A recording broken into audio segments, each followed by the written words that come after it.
Quand on parle de handicap au travail, quelle est la première image qui nous vient en tête?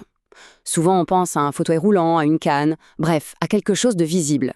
Mais en réalité, ça, c'est seulement la partie émergée de l'iceberg. La vraie réalité, elle, est beaucoup plus vaste et surtout invisible. Et ce chiffre, il est tout simplement énorme. 80%. Oui, 8 handicaps sur 10 ne se voient pas. C'est une statistique massive qui nous oblige à changer complètement notre regard sur le sujet en entreprise. D'accord, 80%, c'est énorme. Mais alors, de quoi parle-t-on exactement? Qu'est-ce qui se cache derrière cette réalité invisible? Alors voilà, un handicap invisible, ce n'est pas une seule chose. C'est tout un spectre de conditions qui n'ont pas de signes extérieurs. Mais le point le plus important à comprendre, c'est cet effort-là permanent de gestion.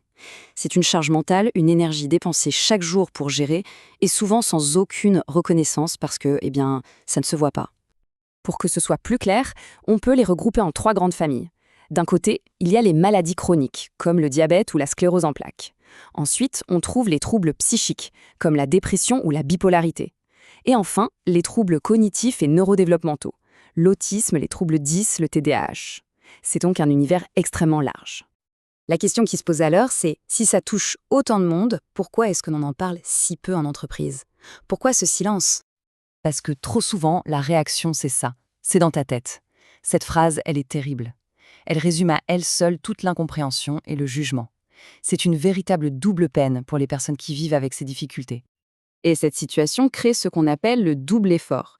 Il faut imaginer, d'un côté, la personne doit accomplir cette tâche professionnelle, et de l'autre, elle doit dépenser une énergie folle pour camoufler ses difficultés, pour faire comme si de rien n'était.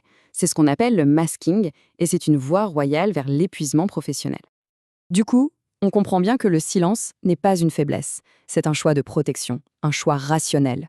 Il y a la peur d'être discriminé, la peur d'être stigmatisé et réduit à son handicap, ou tout simplement la peur de perdre sa crédibilité et de passer pour la personne à problème. Bon, le constat est un peu lourd, je vous l'accorde, mais la bonne nouvelle, c'est qu'on peut briser ce cycle. Il existe des leviers d'action très concrets pour les entreprises qui veulent vraiment changer les choses. Pour construire la confiance, il y a 3 piliers. D'abord, garantir une confidentialité totale, souvent via la médecine du travail. Ensuite, organiser une sensibilisation qui soit incarnée, c'est-à-dire avec de vrais témoignages. Et enfin, et c'est crucial, former les managers. Attention, pas pour en faire des psychologues, mais pour leur apprendre à écouter avec bienveillance. Et là, il faut être très clair sur ce qui marche et ce qui est inutile. D'un côté, il y a les garanties de fond, une vraie expertise et des solutions construites avec les salariés. Et de l'autre, il y a les gestes symboliques, les belles paroles sans action derrière. C'est ça qui fait toute la différence. Au fond, le but du jeu, ce n'est pas de rajouter une ligne dans un règlement. C'est de transformer en profondeur la culture de l'entreprise. De construire un environnement où chacun peut se sentir vraiment en sécurité. Comment on fait ça? En arrêtant de vouloir que tout le monde rentre dans le même moule. Ça veut dire créer des aménagements flexibles, faire de l'adaptation la norme, pas l'exception, et mettre en place un réseau d'alliés.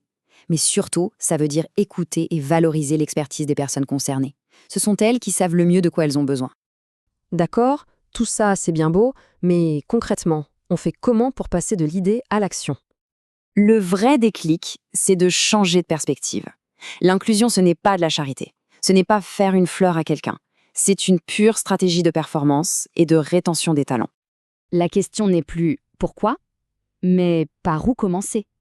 Quel est le premier pas qu'une entreprise peut faire? Une piste très simple mais efficace, inviter une personne experte qui a une expérience vécue pour venir en parler. Juste pour lancer la conversation. C'est souvent le meilleur point de départ. Et pour finir, cette phrase qui résume tout. La véritable inclusion se mesure à la capacité de l'organisation à se déformer pour embrasser la richesse de la diversité humaine. Le but n'est pas de demander aux gens de s'adapter à un moule rigide, mais bien à l'organisation de devenir flexible pour accueillir tout le monde. C'est ce changement de perspective qui change absolument tout.